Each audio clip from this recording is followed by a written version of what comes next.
Buenas noches, amigos, hermanos. Gracias por estar con nosotros una vez más aquí en su mesa de mentoreo. Yo soy la pastora Corey Gómez. Soy el pastor Luis Gómez y gracias por estar con nosotros. Está desde aquí, desde Houston, Texas, en Estados Unidos. Nosotros transmitiendo nuestra mesa de mentoreo con la palabra profética para el año 5781. La declaración del Padre, mi hijo eres tú. Pastora. Así es, está siendo toda una bendición el poder compartir esta palabra. Hoy es nuestra entrega número 13 de la palabra profética y entramos a uno de los capítulos, yo diría todos los capítulos han sido interesantes, Luis, este es nuestro tercer capítulo ya y es uno de los, yo dijera, uno de las claves de la palabra para este tiempo. Hemos estado trabajando cómo se revierte la maldición. Iniciamos hablando un poco acerca de cómo cuando Satanás quiere destruir a una familia empieza a operar desde una generación y veíamos la generación de los abuelos, generación de los padres, luego generación de los hijos y dentro de los hijos hemos estado viendo hijos y nietos. Tomamos como, vamos a decir, si pudiéramos decirlo de esa manera, para ilustrar los principios que hemos estado viendo, hemos tomado a David, tomamos lo que fue la profecía bíblica sobre el Mesías, cosa que hoy vamos a trabajar un poquito más con respecto al renuevo.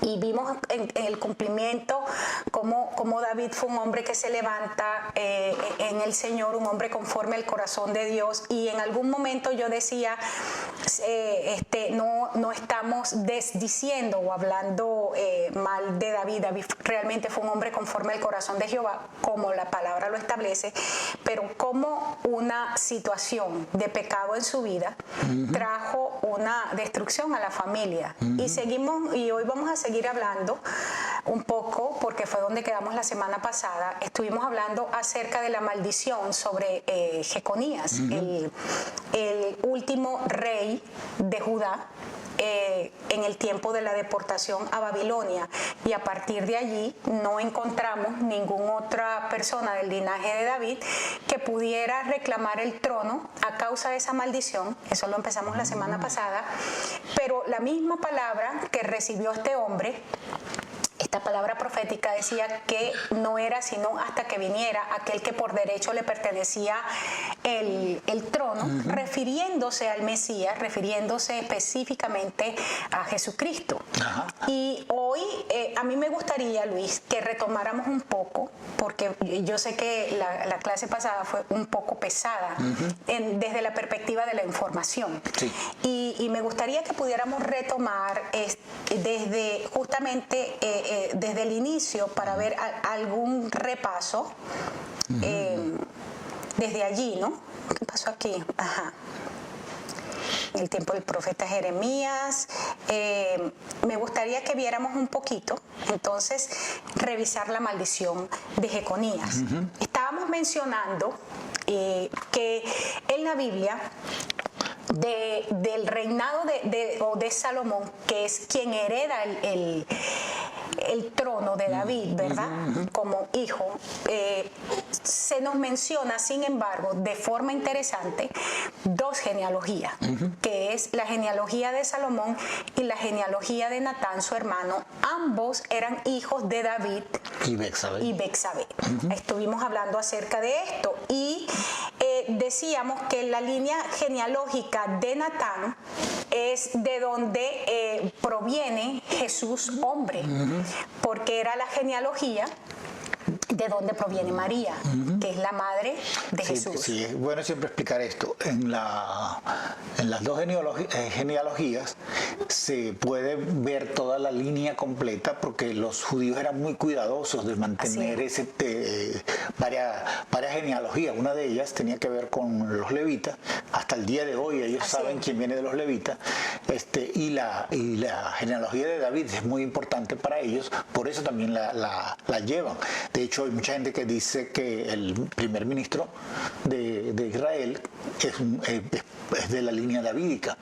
Y así hay varias gente que... Entonces establecemos que la gente que Israel estaba claro de dónde venía cada uno de ellos, sobre todo si eran de la tribu de Leví o de la tribu de Judá, de la línea de David. Tan importante es, y lo mencionábamos en alguna de las clases, que en el tiempo de la restauración de Nehemías y de Esdras, una de las razones por las cuales hubo una parte del sacerdocio que no pudo operar en el sacerdocio por no poder comprobar su genealogía. O sea, eso automáticamente los descalificó para el ejercicio del ministerio. Sí, y eran trabajos que, vamos a decirlo así, porque era llevar el arca, era preparar para la transportación de ciertas cosas, era mantener ese tipo de cosas, pero igual para hacer eso era necesario pertenecer al linaje de los sacerdotes. Exactamente. Entonces, en el caso de David es por el hecho de que de ahí venía y todavía viene el linaje de gobierno a nivel civil. Ahora bien, yo aclaraba la semana pasada que Salomón significa pacificador, pero que era el hijo que había sido seleccionado con anticipación como el sucesor. Al igual que Absalón, en su caso, había sido el otro seleccionado, pero Absalón ya había muerto, entonces era Salomón. Y en el caso de Natán, era porque era el profeta Natán, era alguien muy cercano a David, y David, en honor a su gran amigo, le pone el mismo nombre. Así es, para que la gente no confunda el profeta con la genealogía de María. Ok, entonces estuvimos hablando que, para mencionar y terminar con los dos principios, de la genealogía de Natán viene Jesús como hombre, y de la genealogía de Salomón, Jesús como rey. O sea, el derecho a gobernar, ¿no? Sí, y hay dos características de la genealogía. Si usted lee la genealogía de Mateo, usted va a encontrar que nos lleva de José a David, porque José era una de esas personas que estaba en la línea que podía tomar de los muchos herederos de ese momento, herederos del trono, por la línea directa con David a través de Salomón. En el caso de María también llegaba David, pero llegaba a través de Natán. Jesús tenía que tener línea de sangre con David, pero no podía ser de Jeconías, así que tenía que ser a través de Natán. Así, entonces vamos a revisar nuevamente el pasaje que leíamos en Mateo 1:10. Específicamente nos establece a partir de allí cómo Jeconías y sus hermanos que fueron llevados como la gente que estaba en gobierno de Judá a Babilonia, ¿no? Eso lo establece allí. Y en el verso 13 del mismo pasaje de Mateo, me gusta mucho, y hoy vamos a tratar un poquito de esto hablando del renuevo, es donde se establece a Zorobabel, ¿verdad?, que venía de la línea justamente de este rey que fue maldito. Y entonces decíamos por qué Zorobabel llega como gobernador, como regente, pero nunca jamás como rey, porque estaba bajo el servicio todavía. De hecho, el que en ese tiempo da la orden de venir y hacer todo fue Ciro, que no era no era para nada ni siquiera judío. Exactamente. Entonces, solamente que el Señor, por profecía, le llamó mi ungido para abrir la puerta para que todo esto ocurriera. Eso lo hemos visto en otros momentos. Históricamente hay un detalle interesante, porque Israel viene y empieza a ser parte de varios imperios o grandes, estos grandes gobiernos. Entonces empezó con Babilonia, estos 4 gobiernos que son descritos con la estatua de Moisés, de Daniel, y entonces estaba en el gobierno de los medos y los persas. El segundo. Allí todavía Israel sigue siendo parte, una provincia, un pedacito de una parte de otro imperio, y aún en el tiempo de Jesús encontramos que Israel sigue siendo parte del imperio, del cuarto imperio, que era el imperio romano. Así es, porque ellos se lo fueron pasando, y todo esto a causa de las palabras proféticas que Dios había traído a través de sus siervos, y esto mucho antes de la deportación, porque Jeremías empieza a profetizar desde antes de la deportación. Y encontramos también la palabra de Ezequiel, encontramos la palabra profética del mismo Isaías. Pero me gustaría ver, Luis, porque entonces, como estamos diciendo, allí en Mateo encontramos la línea genealógica que nos lleva, ¿verdad?, al papá de José. Pero quiero que veamos entonces, porque donde quiero que revisemos de manera específica de la semana pasada es la maldición sobre Jeconías, porque es importante que lo revisemos. A nivel personal, o sea, a nivel de algunas personas que me han escrito por el privado, con otras personas he hablado, me han hecho preguntas que son muy claves y que no podemos descartar para este momento. Y tú y yo sabemos por experiencia personal en este momento, y me gusta decirlo públicamente, el hecho de que una palabra profética siendo probada en nuestras propias vidas, ¿no? Y nosotros hemos tenido que trabajar en estos días, o sea, en este tiempo, desde que empezamos con la palabra profética, en destruir maldiciones generacionales en nuestra vida, porque hemos entendido la dimensión, la trascendencia de esto sobre nuestras generaciones. Pero para seguir, entonces, creo que es importante poder entregar respuesta a personas que están genuinamente preocupadas, y quiero usar esa palabra entre comillas, ¿no? Están cargadas por situaciones en sus vidas que quieren ver erradicadas. Y hay algo que quiero decir antes de que podamos revisar la parte de Jeconías nuevamente. Y es el hecho de que nosotros, como gente de Dios, como hijos de Dios, operamos desde la posición de victoria. Nosotros no guerreamos ni con principados o potestades o con situaciones de maldiciones generacionales, con nada, desde la perspectiva de ¿será que podremos ganar o será que podemos salir de esto?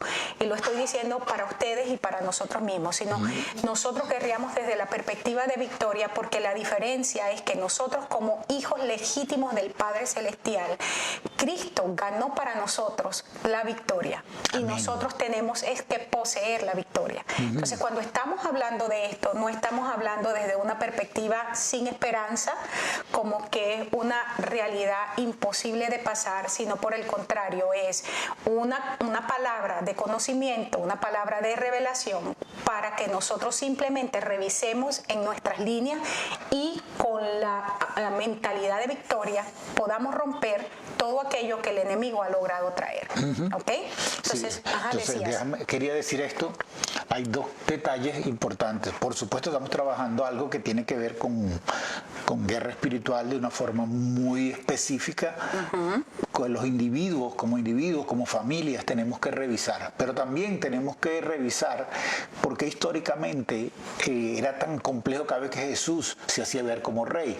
Porque Herodes se preocupa. Exactamente. Porque Pilato se preocupa. Porque cuando ellos eran partes de un gobierno que era realmente muchísimo más grande, era el Imperio Romano, que había establecido una forma que la establece Alejandro Magno, Alejandro el Grande, y esa forma de gobierno era donde les permitía a los pueblos mantener su religión y mantener su lengua, pero tenían que pagar impuestos, y algunos de ellos habían pagado al gobierno romano para tener esas posiciones de gobierno allí. Si se levantaba o se sublevaba el pueblo a raíz de que había un gran líder, eso traía como consecuencia que esa gente iba a perder su capital e iba a perder su posición. Y es bueno que lo mencionas, porque cuando los magos, los famosos magos, ¿verdad?, vienen y preguntan por el rey que había nacido en Belén, y Herodes hace que los sabios buscaran las genealogías y buscaran las palabras proféticas, él supo que había nacido un heredero real, genuino, alguien que tenía el derecho de exigir su posición como rey. Y por eso es la razón que él hace toda la matanza que hace nuevamente para tratar de erradicar a ese heredero. Y en otro momento, o en la medida que vamos desarrollando, vamos a ver cómo este espíritu, porque este espíritu es el mismo que operó en Jezabel. Jezabel extermina a todo, vamos a decir, los profetas, porque le recordaban, tú no tienes derecho, tú estás usurpando, pero ella estaba operando desde Israel, que era todas las tribus del norte. Cuando logran meter a Atalía dentro de lo que es el linaje directo de David, que está en Judá, casándola con Joram, entonces Atalía logra algo, y hoy vamos a seguir mirando. Atalía logra algo, que es que ella no solamente se mete para impedir, vamos a decir, que hayan herederos reales, y lo veíamos cuando estudiábamos el caso de Joás, como ella mata a todos los herederos del reino, excepto a Joás, porque Josaba y Joiada deciden esconderlo y tomarlo como hijo y escondiéndolo en ese caso. Exactamente, un caso sumamente interesante que nos da mucha luz de cómo nosotros trabajamos las maldiciones, y viendo a Joiada aquí como una figura del Espíritu Santo en operación en nuestras vidas, trayendo el amor del Padre, la restauración del Padre a nuestras vidas, y cuando caminamos bajo esa dirección, como la maldición no nos toca.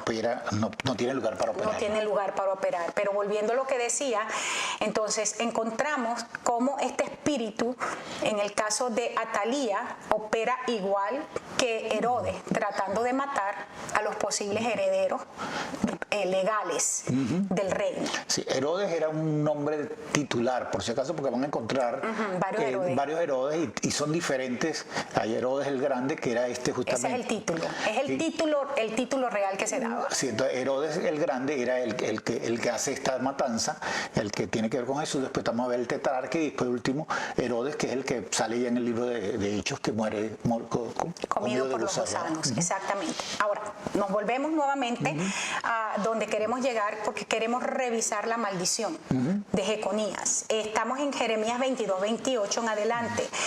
Y empieza a hacer una pregunta el Señor a través del profeta Jeremías. ¿Es Jeconías una vasija de barro despreciada y destruida? Un objeto que nadie quiere. Y yo decía que era una manera bien sarcástica, ¿no? Para referirse, porque en realidad la traducción es: Jeconías es un barro despreciado, destruido, un objeto que nadie quiere. O sea, y es Dios el que está hablando a través del profeta. Por eso es que Jeremías fue tan perseguido, porque a Jeremías le toca no solamente lamentar sobre la destrucción de la nación, pero en medio de ese dolor, porque Jeremías amaba a su nación, tener que entregar una palabra que era tan dura para los gobernantes, para los sacerdotes y también para el pueblo. Y sigue diciendo: ha sido rechazado porque sus hijos han sido expulsados a una tierra que no conocen. ¿Cuál era la condición que decía realmente Dios no lo ama? Que sus hijos fueron esparcidos. En este caso Babilonia. Tierra, escucha el mensaje del Señor. Le está hablando en este caso, a la nación.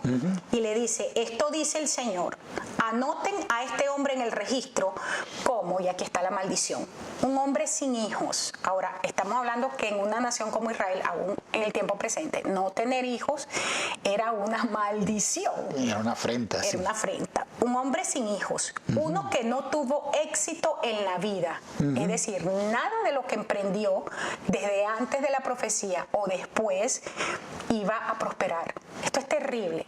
Yo comentaba hoy, decía que la gente nos maldiga, pero que la maldición venga de Dios, ahí hay que tener, ahí hay que amarrarse los pantalones, porque ninguno de sus descendientes logrará sentarse en el trono de David ni volver a reinar en Judá. Esta es la profecía que decíamos la semana pasada. Era una palabra demasiado fuerte, porque Dios, que no se niega a sí mismo, tenía una promesa con David, y era que siempre iba a haber un varón que se sentara en el trono.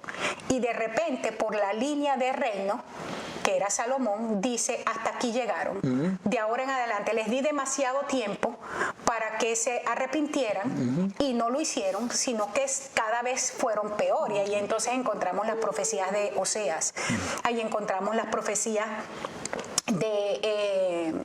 Miqueas, o sea, encontramos gente trayendo palabra profética al pueblo diciendo, hay que arrepentirse, y no se arrepintieron. No se arrepintieron por nada. Por nada, y ya habían pasado todas estas generaciones de David hasta Jeconías y no se arrepentían. O sea, Salomón siembra una semilla. Sabemos que la semilla vino aquí en el papá. Primero, Isaí rechaza a David. David siembra una semilla a causa de ese espíritu de rechazo. Tomo lo que quiero porque tengo la autoridad. Y mata a su amigo. Eso genera un problema en la siguiente generación, los hijos, que ya vimos trajo sangre, trajo mortandad, de todo un desastre familiar. Pero entonces luego, el hijo empieza a reinar, entonces pide sabiduría y el Señor se lo da, el Señor le entrega un reino súper próspero.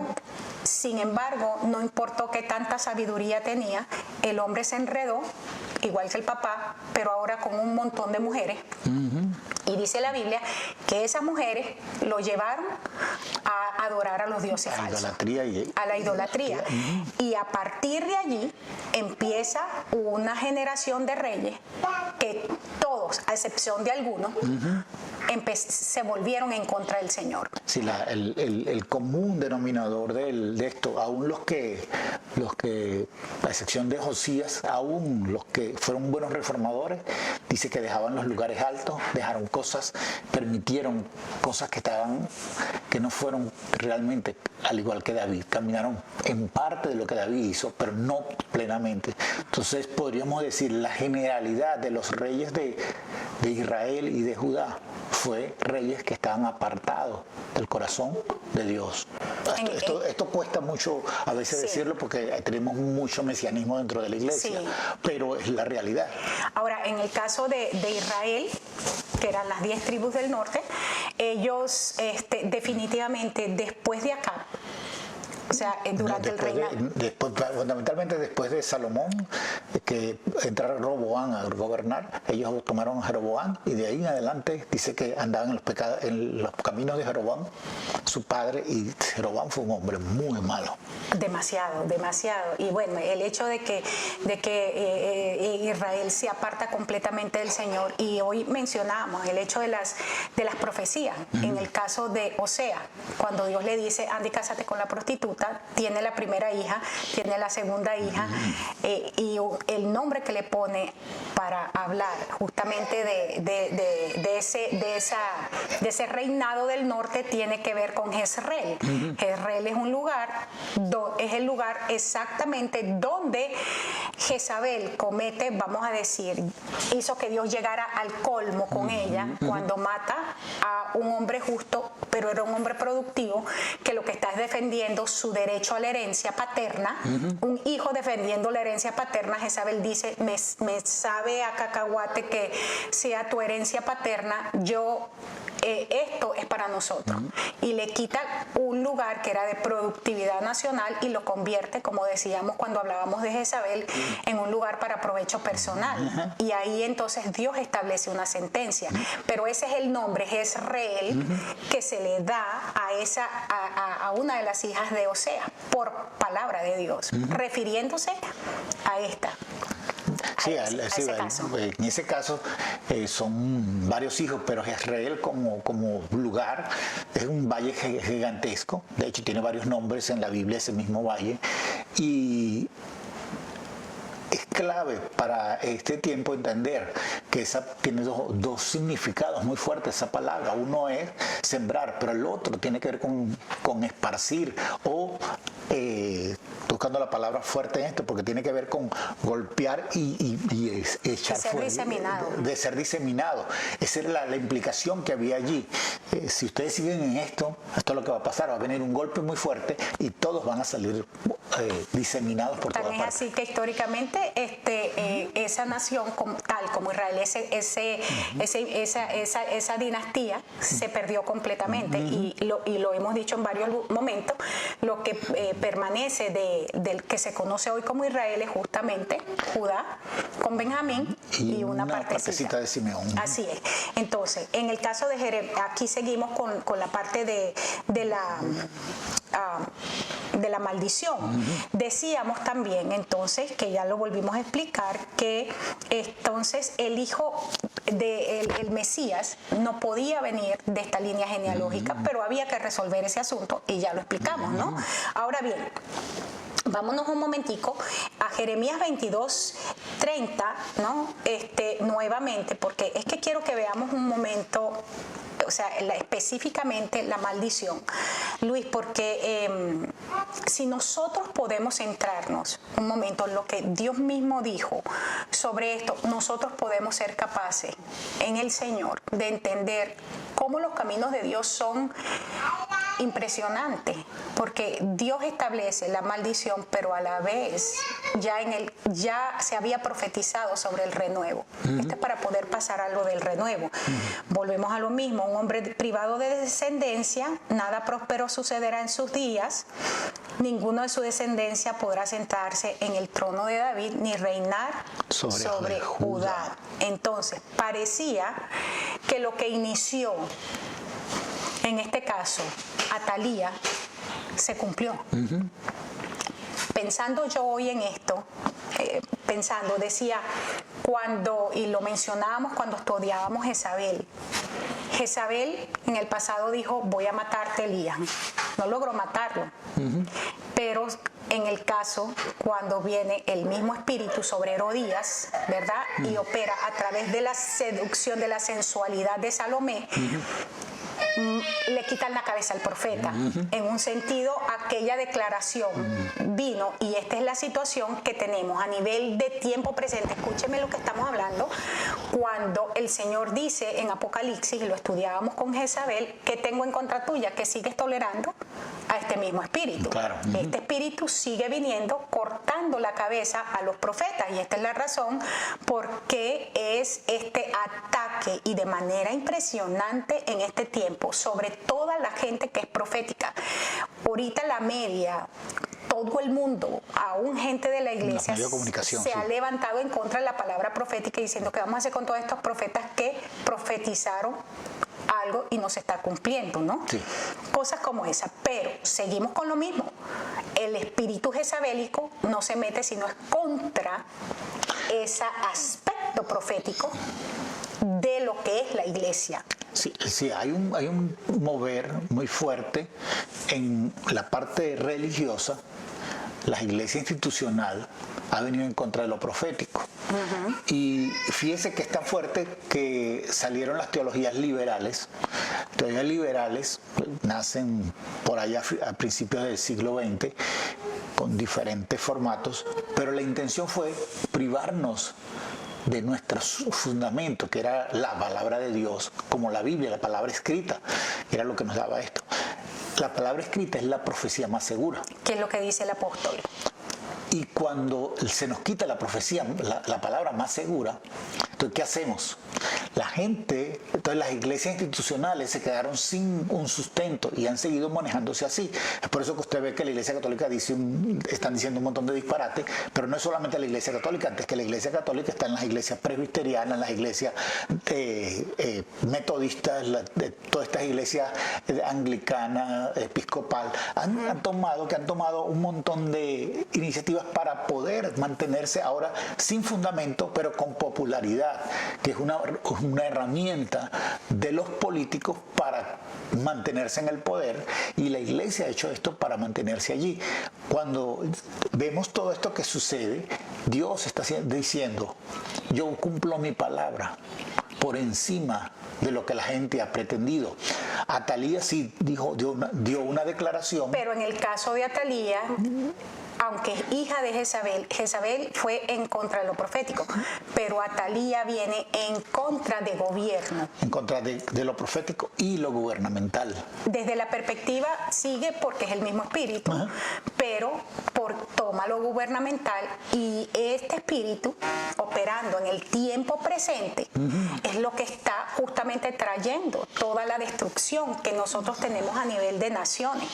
Sí, hace un tiempo creo que eras tú hablando con una profeta, con una pastora de la ciudad, ella te decía, pero ¿por qué tenemos que siempre estar, porque yo siempre tengo que estar luchando contra Jezabel? Ajá. Y no es una declaración que mucho de la gente está diciendo por una sola razón. Jezabel o el espíritu de Jezabel se está moviendo en las iglesias, no porque nosotros seamos el blanco, sino porque la intención es tomar dominio completo de lo que es gobierno y cambiar la palabra profética por una palabra personal que les pueda ella manipular y controlar todas las cosas. Exactamente. Y hablando de ella, estoy hablando del espíritu de Jezabel. Que no es hombre ni mujer. Que no es hombre ni mujer. Ok, pero volviendo aquí, ya nosotros pudimos ver la parte de cómo es que viene a través de María por la línea genealógica de Natán. Ahora bien,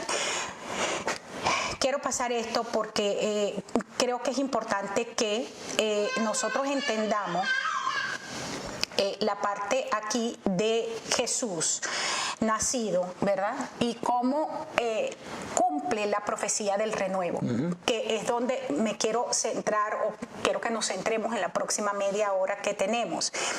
En Lucas 1:31 al 33, cuando habló acerca de la profecía sobre Jesús, dice: concebirás en tu vientre, darás a luz un hijo. Todo esto nosotros no lo sabemos de memoria.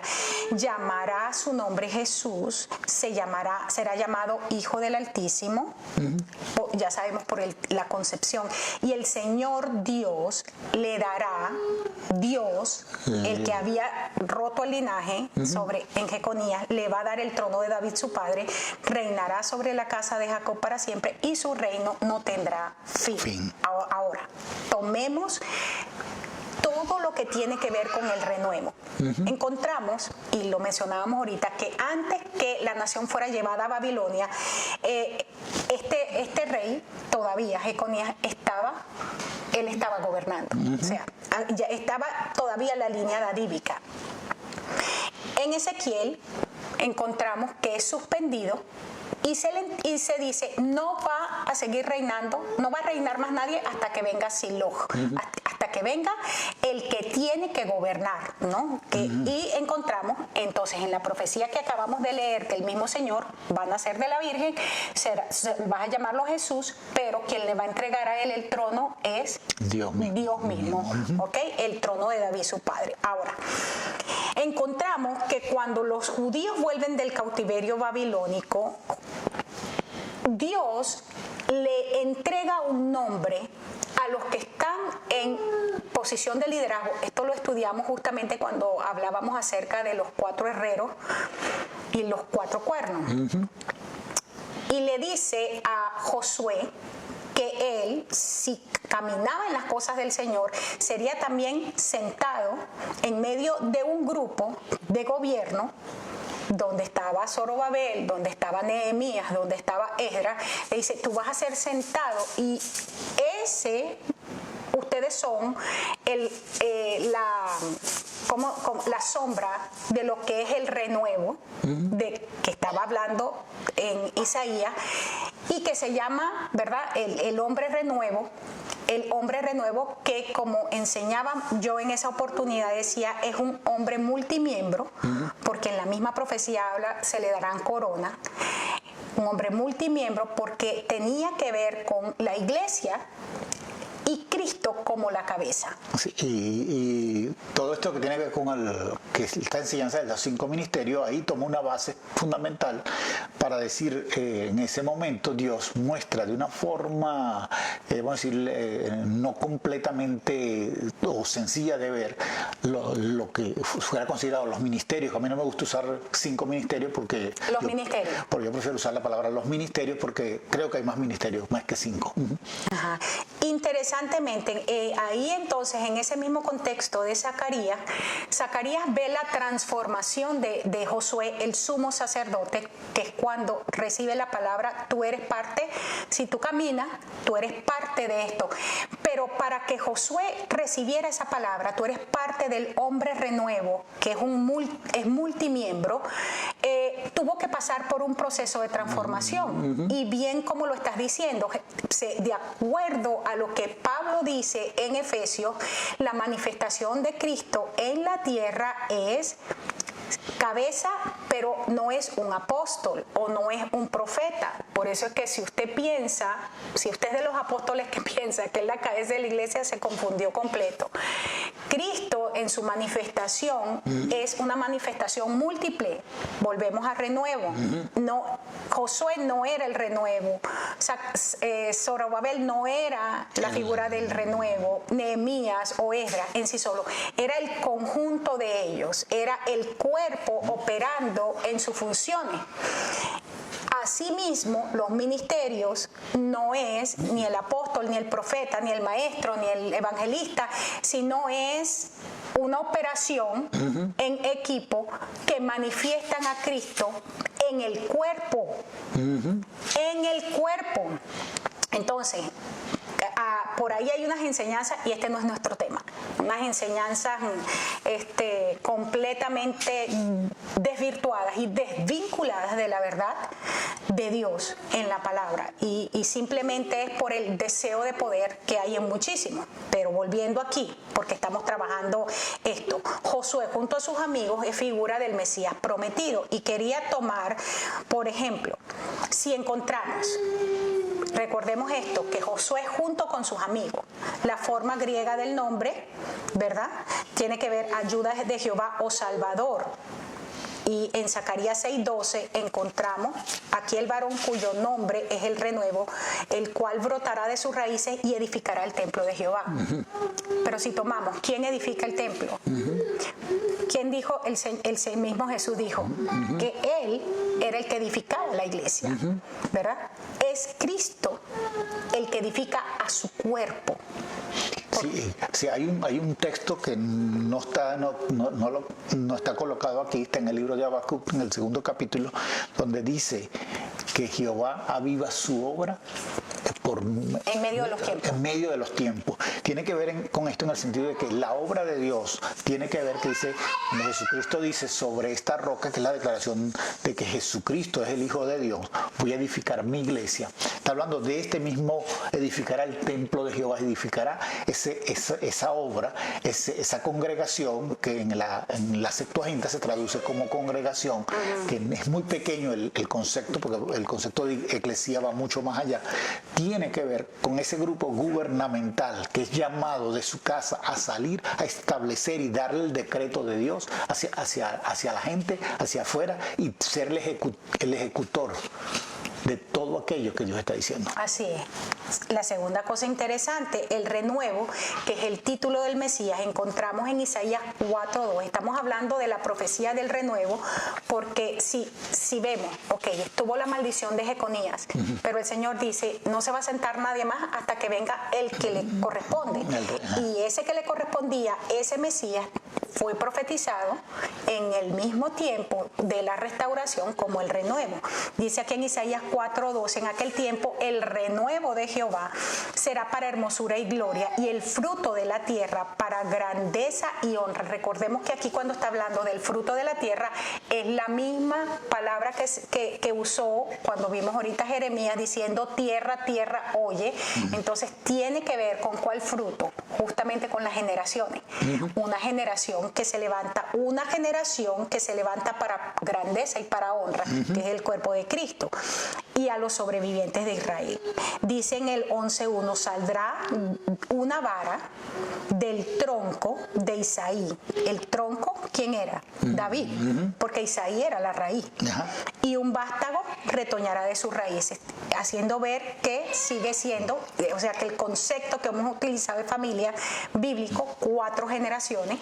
Sí, y quiero que vean algo aquí claro. Dice que un vástago, o sea, que va a salir como una especie de otro tronco, va a retoñar de sus raíces, y es cuando tú puedes ver, con Jeconías fue como que fue cortado el tronco, pero ahora Dios, a través de Natán, está llegando al de nuevo, para que en ese tronco, que es la raíz de Isaí, pueda estar un tronco de David, y salga el Mesías Jesucristo. Así es, un vástago retoñará de sus raíces. En Jeremías 23:5 dice: he aquí vienen días, dice Jehová, en que levantaré a David, renuevo justo, y reinará como rey. Aquí se está refiriendo justamente al renuevo, porque él desde ya se estaba, la profecía se quedó hasta aquí. Este linaje, el linaje salomónico que venía de David, se corta. Dice: el cual será dichoso, o sea, feliz, y hará juicio y justicia en la tierra. Amén. Refiriéndose a Cristo.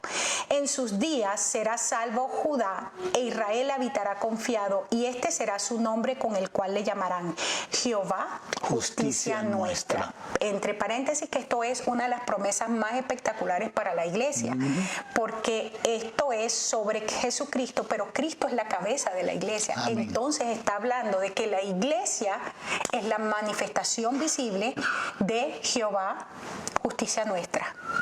Amén.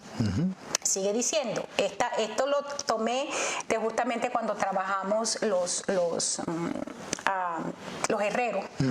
El renuevo asociado con lo fructífero y con la vida. Aquí está, Jesús mismo dijo: yo soy la vid y vosotros sois los pámpanos. Yo soy la rama, el tronco. Y ustedes son las ramas. Seguimos. Es el remanente santo. Hay una relación entre la expansión del reino y la edificación de la casa.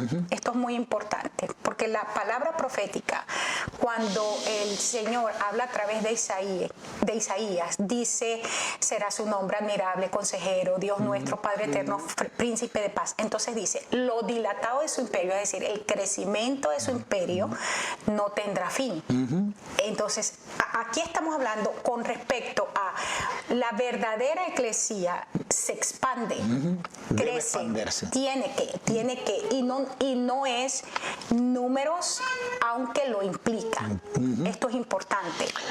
Sí, el punto es que, le voy a explicar, cuando la iglesia, por allá en los años 70, 80, empezó a convertirse en mega churches, o las iglesias gigantescas en el mundo. Tarde 60, principio 70. Entonces la gente veía eso como éxito.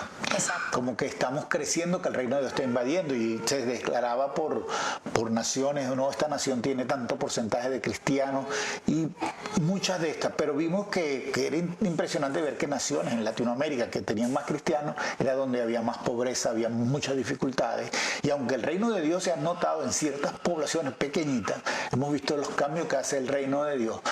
Las naciones no tiene que ver necesariamente con, o sea, la forma en que se ha establecido no tiene que ver necesariamente con colocar un evangélico en la presidencia. Tiene que ver con llevar una mentalidad a la nación que esté centrada en los principios de la palabra. Porque justamente cuando se utiliza la parábola de la levadura, lo que está diciendo es, y esto tiene que ver con la expansión del reino, es que un poquito de levadura, o sea, de reino, tiene que leudar toda la nación. Sí, y aquí déjeme decirle algo que es fuerte.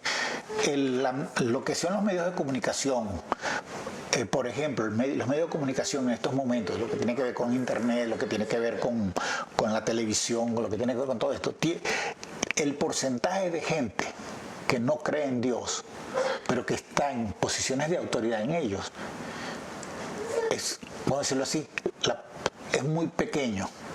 El grupo de gente, pero tienen posición de autoridad. Como tienen posición de autoridad, ellos han podido traer las ideas en contra de la palabra, en contra de la iglesia, en contra de Jesucristo, a esos lugares. Y esos lugares los han ido imponiendo. Entonces ahorita hay la gente peleando porque Facebook no quiere que pongan el Padre Nuestro, no quiere que hablen en contra de montones de cosas.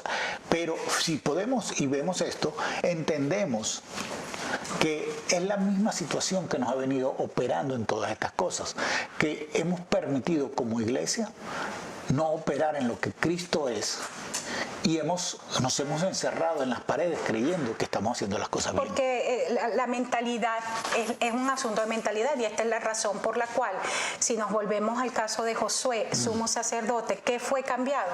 Su mentalidad, cuando le es quitada la mitra, ¿verdad? Cuando se le coloca es una corona, o sea, cambiar una mentalidad de lo eclesiástico a una mentalidad de gobierno, ¿verdad? Y la rama, sigo aquí, es la expansión del reino, la que edifica la casa. Jesús dijo, yo soy la vid, ustedes los pámpanos. Y como pámpanos, como rama, fuera de mí no dan fruto. Entonces, en la expansión del reino, quien edifica está siendo, en este caso, la rama. Él brota como un tronco. Entonces, es Dios, a través de quién, de cada uno de nosotros, quien edifica la casa hoy, porque somos una manifestación visible de Cristo en la tierra, el hombre renuevo, que es multimiembro. Y no podemos olvidar que para que esto se produzca tiene que haber un cambio de manto, que es lo que le pasa a Josué.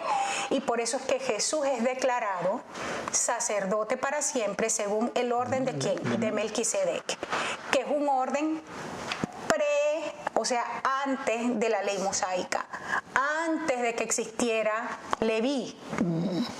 Melquisedec existió y Jesús es colocado a un nivel y con Cristo, por supuesto la iglesia, operamos desde un nivel de sacerdocio que no tiene principio, no se le cuenta principio fin. No tiene una genealogía específica, pero sí tiene una característica que es importantísima. Melquisedec era sacerdote, pero también era rey. Rey de Salem. Era rey de la paz, rey de paz de la ciudad Paz, y rey y sacerdote del Dios Altísimo. Entonces, ese es el punto que la iglesia de Jesucristo necesita de entender, que tiene una posición sacerdotal, pero no es solo sacerdotal, sino una posición gubernamental para traer el reino de Dios a la tierra. Así es, y esta parte es muy importante porque todavía, y esto es muy conveniente para muchos pastores que dicen por ahí, es que nosotros no tenemos que estar hablando de política, nosotros no tenemos que estar hablando de política, pero sí establecer decretos, porque la iglesia es un ente gubernamental de acuerdo al orden Melquisedec, y nosotros existimos para que la paz de Dios sea establecida, pero la paz es fruto de la justicia. En otras palabras, cuando hablamos anteriormente, Jehová justicia nuestra, el renuevo será conocido como Jehová justicia nuestra. Entonces estamos hablando que la iglesia es un ente para que la justicia de Dios se establezca en la tierra y como consecuencia de la justicia, la paz de Dios se establece. Sí, y es claro, o sea, los gobiernos tienen jueces para que vigilen que las leyes estén operando. El poder legislativo crea las leyes, pero los que realmente están operando para que la justicia se muestre es los jueces, y la iglesia como ente gubernamental hace las leyes, pero también tiene jueces y también tiene el ejecutivo o el ejecutor de lo que Dios está diciendo en la tierra. De hecho, este pasaje de Zacarías 6:13, ponlo ahí un momentico, Jesse, dice, él edificará el templo de Jehová y él llevará gloria y se sentará y dominará en su trono. Edifica el templo, pero domina en su trono, y dice, habrá sacerdote a su lado, eso es edificación del cuerpo, pero también dice consejo de paz entre ambos. Y aquí, llevándolo al nombre Melquisedec, paz tenía que ver con, él era sacerdote del Rey Altísimo, del Dios Altísimo, pero rey de paz. Esto tiene que ver con eso. No que era un rey pacificador, sino que era rey de paz. Una ciudad llamada Paz. Porque era sacerdote y rey de un lugar llamado Paz. Esto es lo que tiene que ver aquí. Habrá consejo de paz entre ambos, entre el sacerdocio y entre el gobierno. Pero volvemos a decir, la paz es fruto de la justicia. Estamos cerca de terminar, nos queda más o menos 10 minutos, pero fíjate, Luis, volvamos aquí, porque cuando nosotros hablamos que somos miembros ahora, parte del renuevo, el Nuevo Testamento lo ofrece, lo establece, porque Cristo no es alguien que se quedó en el cielo sentado a la diestra del Padre, sino que la iglesia está sentada juntamente con Cristo, porque no se separa el cuerpo de la cabeza. Como decíamos en alguna oportunidad, la iglesia no es un cuerpo sin cabeza que anda corriendo de noche para asustar a la gente. Somos un organismo que tiene cabeza. Esa cabeza no es un apóstol, no es un profeta, esa cabeza es Cristo. Y esa cabeza que es Cristo, pero que edifica al cuerpo, que es la iglesia, tiene personas establecidas en la tierra para ayudar a la edificación, pero a la larga, al final, somos edificados los unos por los otros. Y quiero que leamos. Y de hecho, el punto clave de la revelación de los ministerios es que los ministerios están colocados para revelar a Jesucristo. Para revelar a Cristo, para que la gente alcance la madurez o la estatura del varón perfecto, que es Jesucristo. De hecho, los ministerios funcionan, lo dice allí, hasta que todos llegamos a la madurez.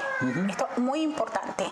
Y dice, ya no sois extranjeros ni advenedizos. Estamos en Efesios 2, 19 al 22. Sino conciudadanos de los santos, es decir, compartimos la ciudadanía como santos, miembros de la familia de Dios, edificados sobre el fundamento de apóstoles y profetas, no sobre la cabeza, que son apóstoles y profetas, sino lo que no se ve, siendo la principal piedra del ángulo Jesucristo mismo, en quien todo el edificio, en Cristo, bien coordinado, va creciendo para ser un templo santo en el Señor. Esto es importante, volvemos con la paz, pero la paz es el ejercicio del gobernante en lo que es el renuevo. Claro.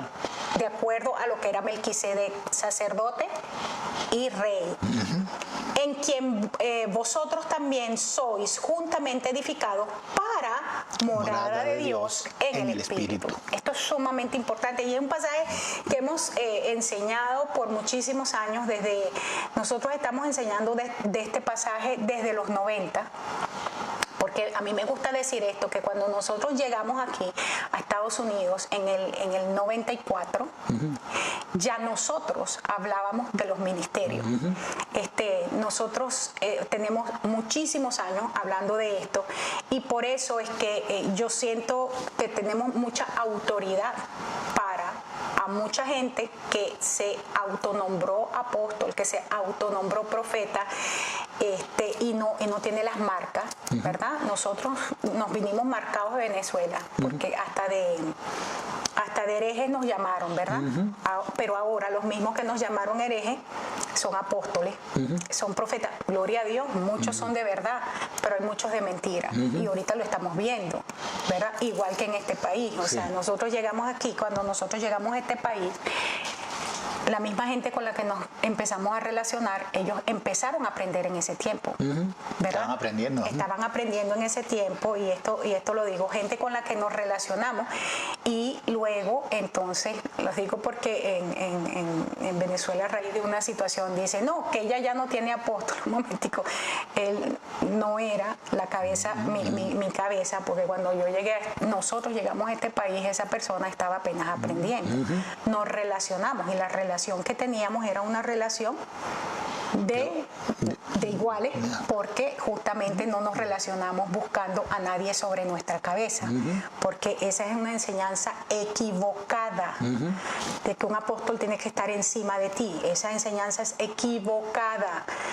Los ministerios existen para la edificación del cuerpo. Amén. Hasta que alcancemos la madurez. Alcancemos la madurez, es lo que dice ahí el apóstol. Ahora, volvemos al punto. Jesús es levantado de acuerdo a un orden, el orden de Melquisedec, y ese orden es el que edifica la iglesia. Traigámoslos al tiempo presente. ¿Por qué tenemos una iglesia tan niña? Porque es una iglesia que se quedó ejerciendo sacerdocio y dejó gobierno a un lado. Melquisedec es rey y es sacerdote. Y ese orden edifica la iglesia. Sí. Tenemos el otro extremo de gente que solamente quiere estar operando desde politiquería y no ve sacerdocio. Eso tampoco edifica la iglesia, es decir, es un... Sí, y de hecho la prosperidad, los que enseñaron teología de la prosperidad enseñaron esto de una forma. Decía que había gente que se movía en lo sacerdotal, había gente que se movía en la parte gubernamental o en la parte de rey. Entonces decían, los de rey son los que generan dinero, los sacerdotes son los que simplemente están para ministrar a la gente. Y quiero decir, esa enseñanza es totalmente equivocada, porque lo que vemos en Melquisedec y lo que vemos en Cristo, que es lo que nosotros tenemos que imitar, es un ministerio que las dos cosas tienen que funcionar. Exacto. En donde estamos somos sacerdotes, pero allí tenemos que ejercer el gobierno Amén. De Dios, y el reino de Dios tiene que establecerse por medio de nosotros. Amén, amén.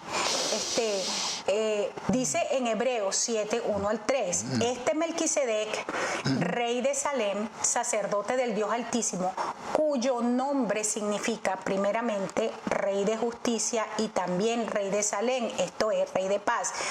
Volvemos a lo mismo, está ahora el Nuevo Testamento hablando del orden sacerdotal que tenemos. Ajá. Es un orden que ministra directamente a Dios. No necesitamos una genealogía de sacerdotal levítica, sino que tenemos un orden mayor, pero toma también el lado rey de justicia y rey de paz. Y dice, sin padre, sin madre, sin genealogía.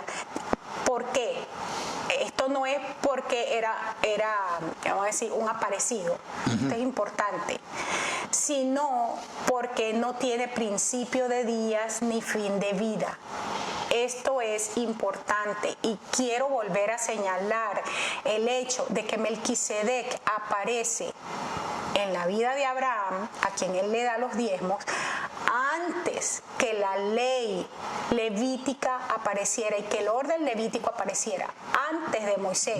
Es decir, cuando la gente, por decir una tontería, para mí una tontería, porque los argumentos provienen de muchísima ignorancia de esto. Cuando la gente empieza a decir, no damos diezmos porque nosotros no estamos bajo la ley. Abraham no estaba bajo la ley porque él fue antes de la ley. Sin embargo, al orden Melquisedec le entrega los diezmos cuando trae la victoria sobre aquellos 5 reyes, y dice que el orden sacerdotal establecido para este tiempo es el orden de Melquisedec. Eso por decir un detalle que no es nuestro tema, pero es importante que usted lo entienda.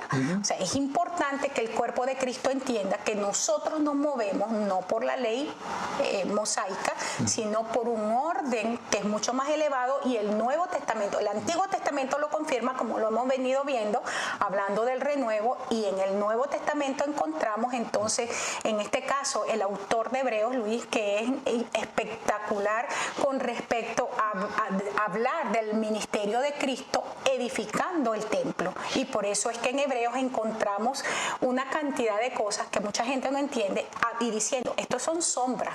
Estamos hablando de las sombras, de lo que era, y ahora exponiéndolo de una manera sumamente clara con respecto a lo que es el templo del Señor, que es la iglesia de Cristo en este tiempo. No es un templo hecho por mano de hombre, sino edificado directamente por Cristo, ¿verdad? Es un cuerpo que el Señor le preparó. Sí, quiero hacer simplemente resaltar un punto en este verso que estás leyendo de Hebreos, y dice allí, hecho semejante al Hijo de Dios. Exacto. Melquisedec, de hecho algunos teólogos, sobre todo los teólogos conservadores, dicen que Melquisedec no representaba que era el mismo Jesucristo, era la teofanía de Jesucristo que se le presenta a Abraham en ese momento.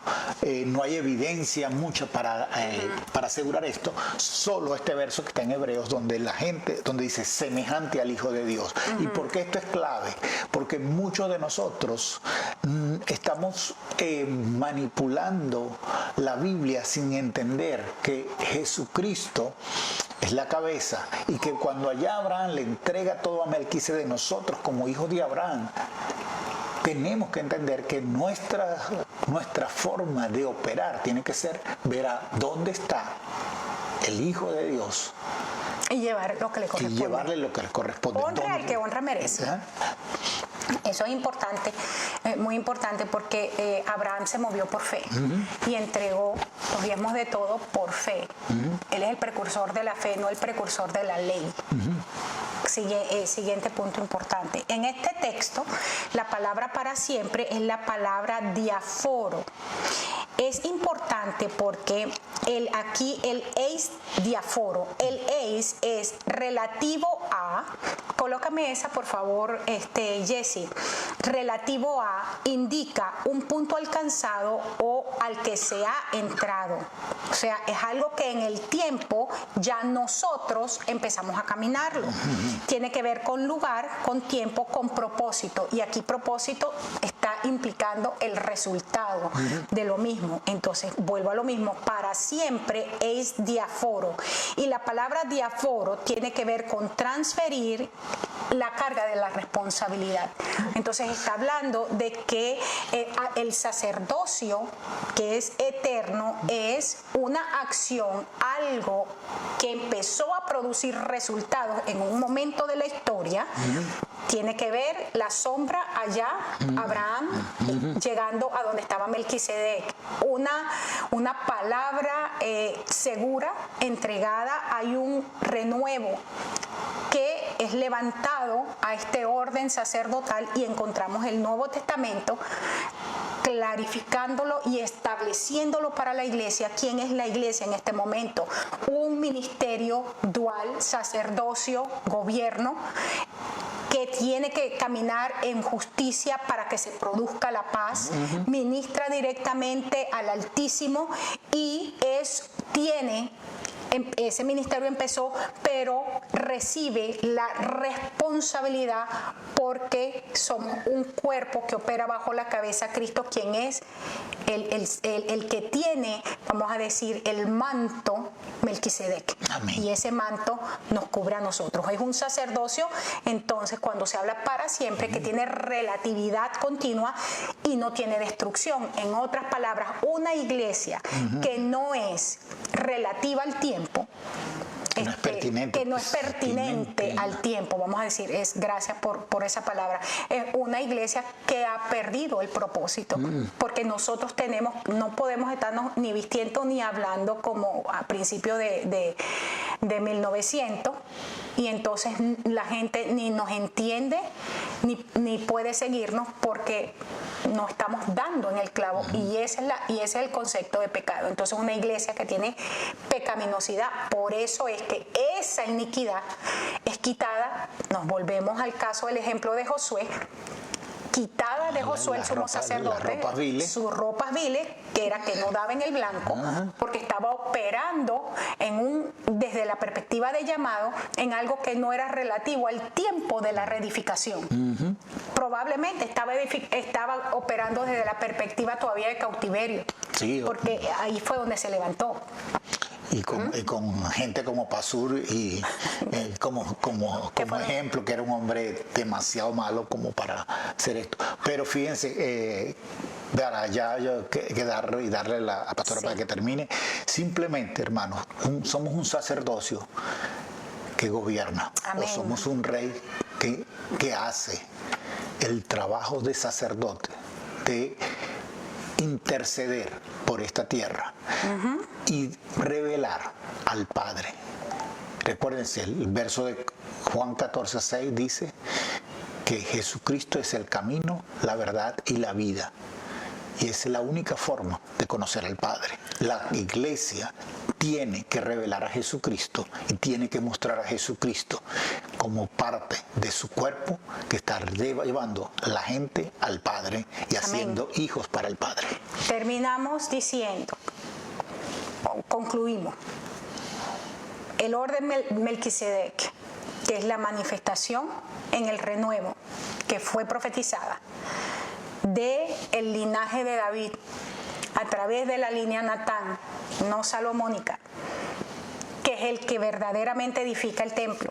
El templo de Salomón fue destruido. ¿Por qué? Porque fue una línea que estuvo, que recibió una maldición. No quedó nada. Y del templo de Herodes no quedó piedra sobre piedra. En otras palabras, uno que tenía derecho al reinado, estamos terminando, porque lo recibe directamente de su padre, edifica el templo. Cuando fueron llevados a Babilonia, no solamente es destruido el templo, sino que todo lo que estaba en el templo fue robado, fue tomado por los que los llevaron cautivos. Luego encontramos otro templo edificado por alguien que estaba usurpando un lugar que no le correspondía. Y el Señor dice, ustedes están impresionados de un templo que está edificado por manos usurpadoras. Escúchame, porque hay muchas cosas que se llama iglesia hoy. Sí, hay muchas cosas, mucho... ¿cómo se llama?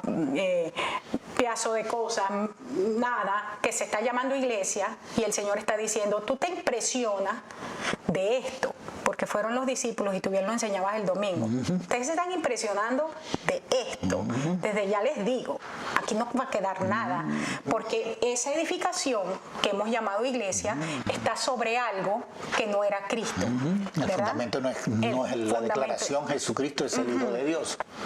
Y Jesús dice, aquí está la verdadera manifestación de lo que está arriba en el cielo, la Jerusalén que desciende de Dios, del Padre. Yo soy la verdadera manifestación visible. Y les voy a decir algo. Entonces, cuando el Señor dice, esto que está aquí, lo van a matar, pero va a resucitar. En otras palabras, en los 3 días. En otras palabras, estamos en un momento donde lo falso está siendo destruido y expuesto. Estamos en ese momento.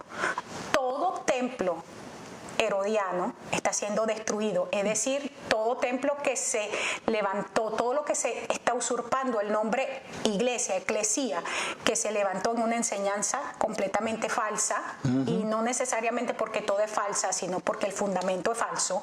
Eso estamos hablando de un montón de cosas que en la próxima clase lo vamos a extender, vamos a tomar esa profecía y terminamos probablemente con eso.